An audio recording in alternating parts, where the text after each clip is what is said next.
Hello everybody. Let me welcome all of you to this new program from iVision. Today we are here to chronicle the profile of a man, a scientist. His research has been in the newspapers over the last number of weeks, and today we're going to talk to him in detail about his work and his life. He is none other than Professor Dr. Suresh C. Pillai. Dr. Suresh obtained his PhD in nanotechnology from the Trinity College Dublin, and then he went to the United States in California, Institute of Technology, to do a postdoctorate. Today he is the head of nanotechnology in the Sligo Institute of Technology, and we are here to talk to him today in detail about his work. Dr. Suresh, welcome to the program.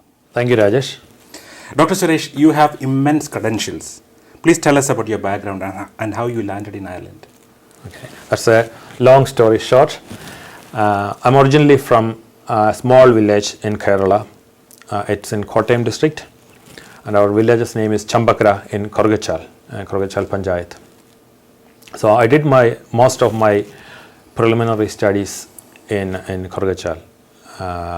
Started in a government LP school, Korgachal, and then follow on to the NSS high school and NSS school in Korgachal. Then I did my pre-degree in NSS College, Changanasheri, and then I did my degree in chemistry in NSS College, Varghese.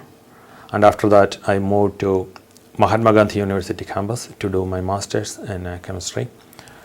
And after that, during my master's, I went to Indian Institute of Science, or IISc in Bangalore, to do my project. That's how I learned about the research, or how to do research, and what is research. I didn't have any idea about research before that. And after the 6 months of research in Indian Institute of Science, I thought that, oh my God, this is my area. This is what I want to do in future. Then I got an opportunity to continue my research with an eminent scientist, Dr. K.G.K. Warrior, in a CSIR lab, Council of Scientific and Industrial Research. That time it was called Regional Research Laboratory in Trivandrum. So I learned a lot of things from Dr. Warrior and his colleagues particularly. A number of colleagues helped me to understand the research and various research topics. So the area of research was material science there. And while doing my research in Trivandrum, now it's called NIIST, I got an opportunity to come to Ireland. I got a scholarship. A friend of mine, Sunil from Limerick, informed me that there's a position available in Trinity College, and I applied and I got it, and that is how I landed in Ireland. That's fantastic to hear, actually. Let me ask you one more question. What are the prospects of a scientist of your caliber in Ireland? A lot of opportunities for scientists in Ireland. When you think about PhDs in science or engineering or in other areas, you always think about an academic position. There are a number of opportunities for PhDs in industries.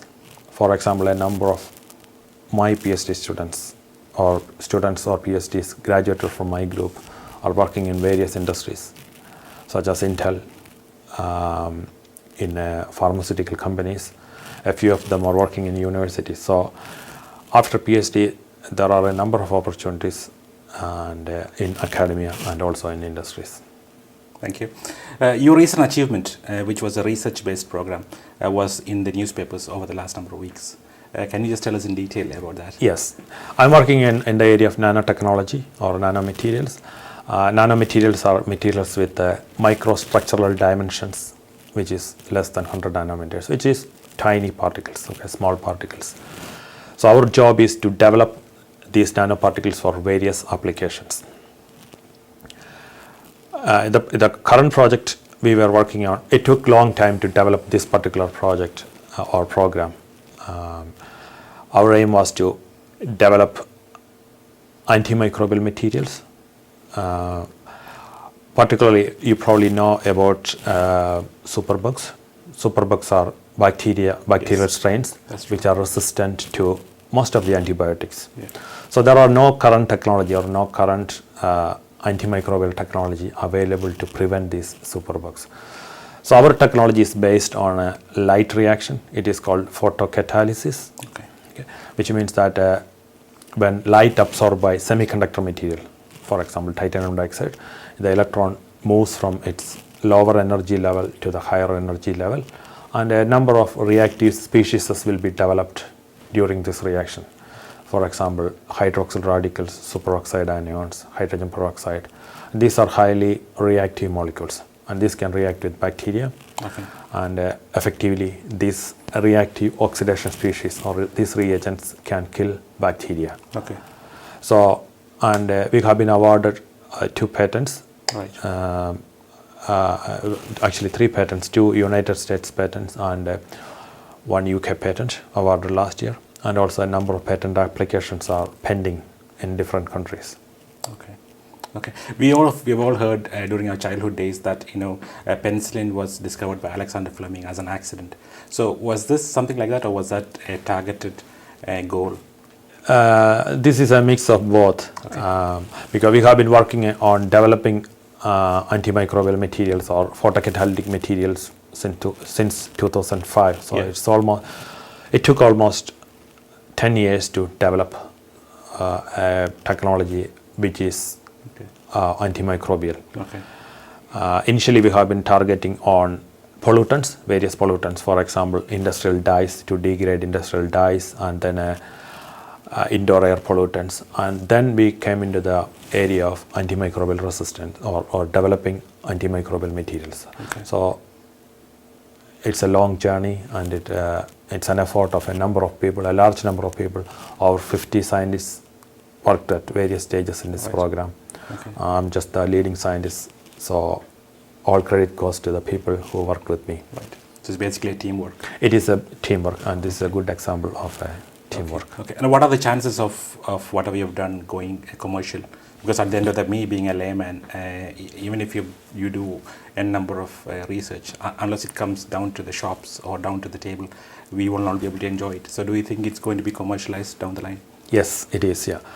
Having said that, no, this is a patented technology. The patents have been awarded.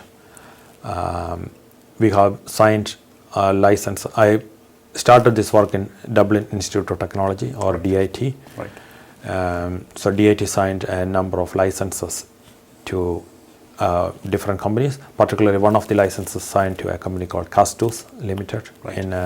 in Dublin. Yes. John Brown is the CEO. John is currently talking to a number of big companies, other companies, to make it commercial. So hopefully you can see the product in the market pretty soon. Okay.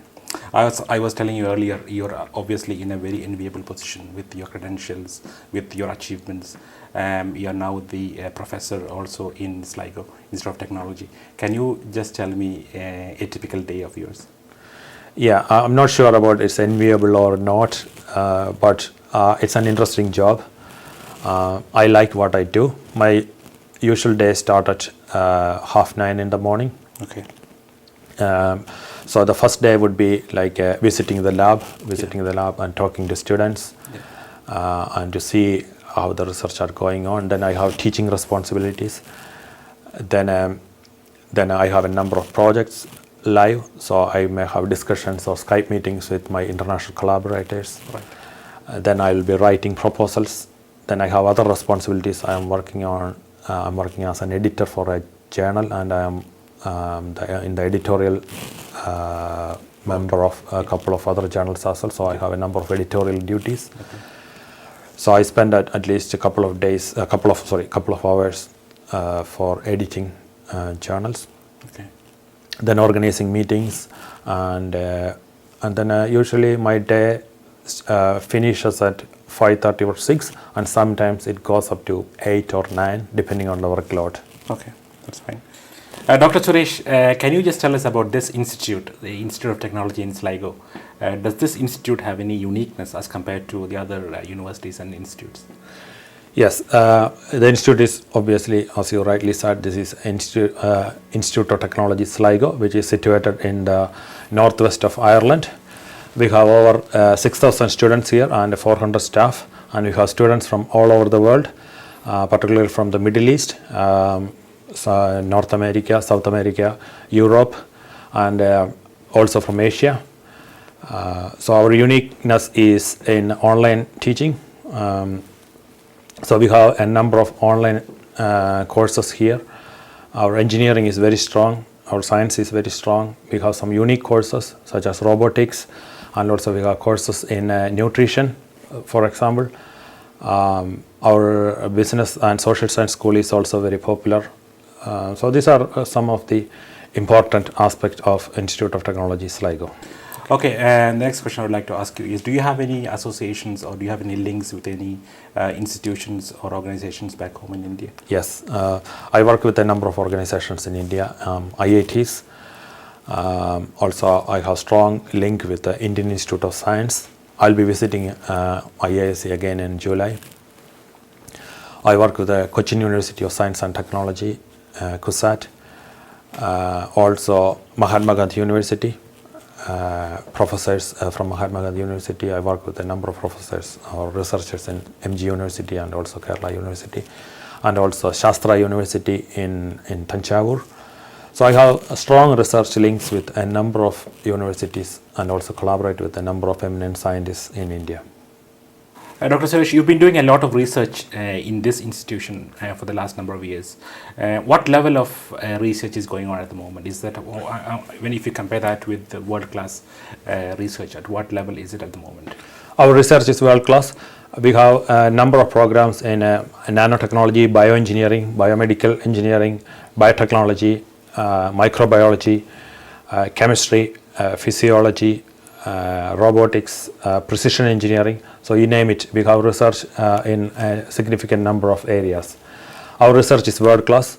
Our staff is all internationally well recognized. Most of the staff has PhDs in well recognized universities. So our research is world class. Thank you. One thing I've always wanted to ask you is one simple question.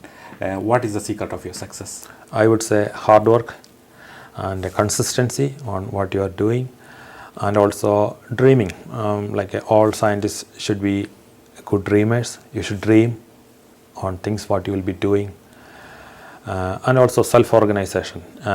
You are the boss of your own, so self-discipline or self-organization is very, very important. So that's it. That's what I feel about myself. What would you say are your ambitions and what are your future plans, if we have any at the table at the moment?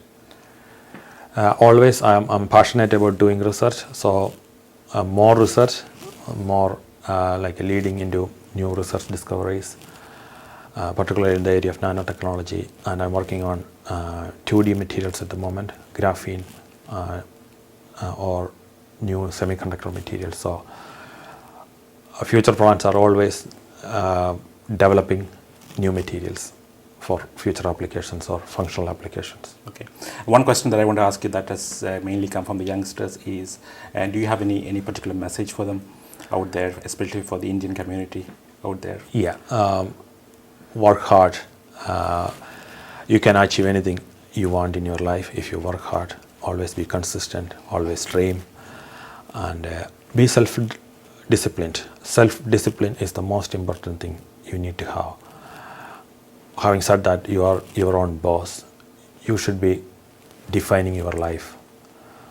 So work a bit hard or work a bit more than everybody else. You can achieve anything. Okay, that's good. That's my story. That's nice. We have spoken a lot about your work, about your career, about your future plans. Tell us about your family. I'm married to Sarita. Sarita is originally from Karamana, Trivandrum. She's a graduate of College of Engineering, Trivandrum. Initially, she worked as a software engineer in Technopark. And after moving to Ireland, she worked in different jobs in various software industries. Currently, she is a lecturer in computer science in IT Sligo. And I have two boys. Elder one is Srihari. He is 12 years old. And younger one is Sri Shekhar. Sri Shekhar is 7 years old. Both of them are studying at St. John's School in Sligo. So our family is still in Changanasheri, near to Changanasheri. It's Karugachal. So, ladies and gentlemen, that was the interview that you've seen with Dr. Suresh. We're so immensely grateful to Dr. Suresh for having invited us all the way to his office right here, and I hope you have all enjoyed it. Till we meet again, we'll be coming out with another important personality again in a couple of weeks. Till then, it's goodbye from iVision. Thank you.